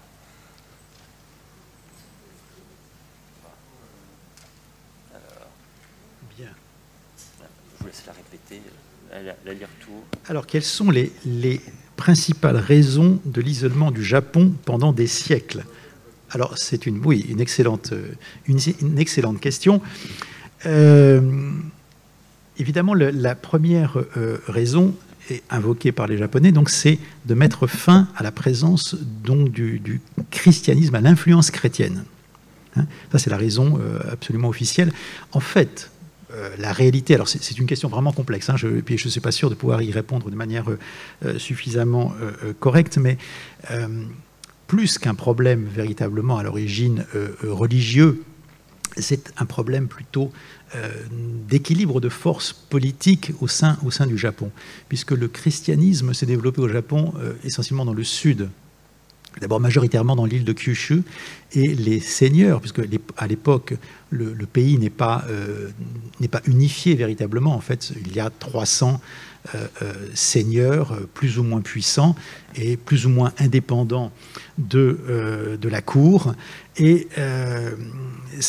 les seigneurs du Sud, donc qui ont entrepris aussi du commerce avec les Occidentaux, étaient de plus en plus puissants. Et évidemment, ça, c'est quelque chose qui n'a pas pu tenir lorsque le Japon est devenu un pays unifié. Et donc, la présence chrétienne était quelque chose qui allait contre cette volonté d'unification. Donc, c'est... Après, la fermeture, il faut quand même bien mesurer ce que ça signifie. C'est-à-dire que c'est une fermeture, certes, aux Occidentaux, mais enfin, ils ne représentaient quasiment rien. Et donc, pour les Japonais, ça ne changeait pas grand-chose. Et ils n'ont pas fermé le commerce avec la Chine. C'est ça qu'il ne faut pas oublier. Les Chinois, bien, ont eu des mesures aussi un peu vexatoires et de restrictions, mais enfin, ils avaient aussi leur comptoir. Donc les Japonais, en fait, ont voulu reprendre la main, en disant, voilà, on va avoir des relations avec l'étranger, mais c'est nous qui allons les diriger, nous allons les contrôler, et dans notre intérêt économique et politique. Et il y a aussi peut-être une certaine peur de la colonisation, mais pas forcément à cette époque-là, en fait, hein, mais ça viendra plus tard, puisqu'ils voient bien que oui, les Occidentaux arrivent voilà, en Chine, en Asie du Sud-Est, etc. Enfin bon, on sait très bien tout ça, ils sont très, très, très informés de ce qui se passe dans le monde. Donc cette fermeture, en tout cas une fermeture relative, on va en dire un contrôle de l'accès au Japon. Pouvez-vous nous donner la date de l'introduction avec succès de manga en France? Oula. Bon, alors ça, c'est assez difficile à dire. On est un petit peu plus loin de nos sujets, et je ne suis pas un grand spécialiste des mangas modernes, mais d'ailleurs, quand moi j'ai commencé à étudier le japonais, c'est dans les années 80, on ne parlait absolument pas enfin en tout cas au début des années 80, on ne parlait pas de manga. Hein, je veux dire, donc pour moi c'est les années 90, mais après, bon, les dates précises, bon, ça... Il faudra demander à des spécialistes. Et je crois que vous avez une conférence sur le sujet bientôt. Donc. Maurice Denis a eu comme premier livre de prix à Condorcet Le Japon par Guillaume Depping de 1894, un mot sur la promotion... Pardon 84, oui, pardon. Un mot sur la promotion de la culture japonaise dans les écoles. Ah, ça, c'est très intéressant. Alors, évidemment, j'ignorais qu'il avait reçu ce livre et ce prix-là. Mais ça ne m'étonne pas en termes de date, puisque bon, les années 1880, c'est quand même... bon, voilà, on est près de 30 ans après la signature des traités, et donc qu'on offre comme prix de récompense dans un des plus grands lycées parisiens un livre sur le Japon n'est pas tout à fait étonnant. Et ça participe aussi de ce japonisme, parce que le japonisme qu'on pense souvent artistique, en fait c'est quand même un courant beaucoup plus général d'intérêt pour la culture japonaise. Mais en tout cas c'est une information très très intéressante et que j'ignorais totalement. Merci beaucoup.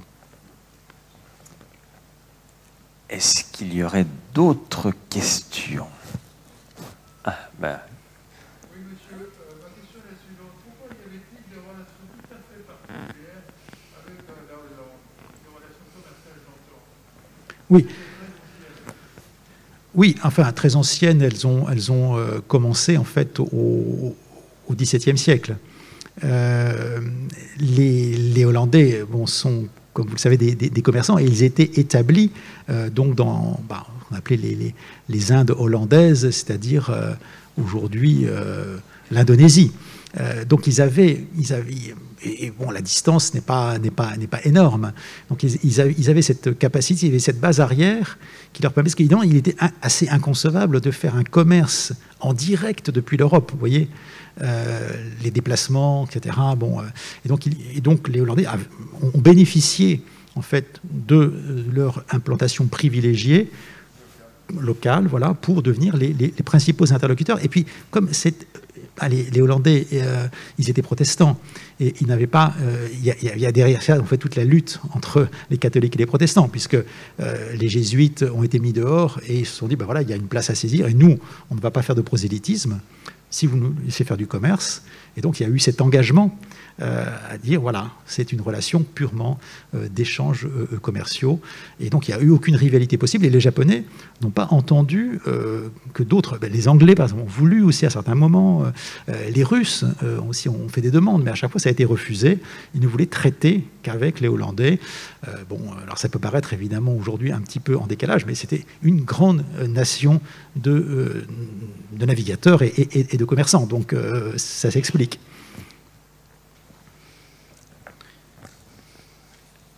Est-ce qu'il y a d'autres questions qui se préparent? Ah, oui.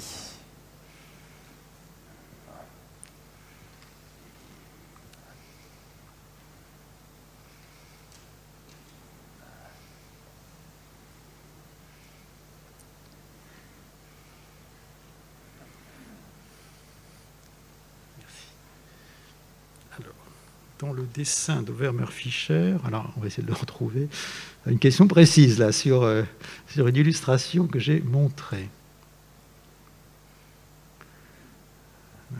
Vous allez repasser toutes. Oui. Alors, dans le dessin d'Overmer-Fischer, il y a cette marque. Qu'est-ce que cela signifie?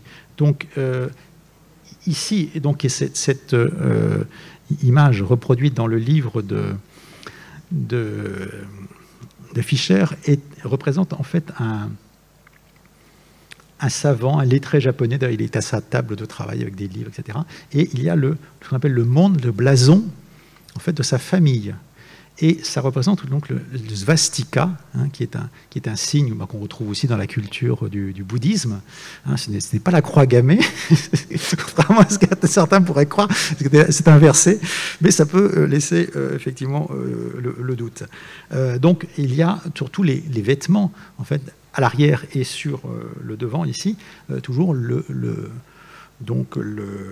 l'emblème de la famille, hein, et encore aujourd'hui dans les vêtements de cérémonie, dans les kimonos de cérémonie, hein, qui sont noirs, donc pour notamment les mariages, les enterrements, ils utilisent encore ça. Donc chaque famille a toujours son blason, même s'ils ne sont pas d'origine aristocratique, si vous voulez, c'est une survivance.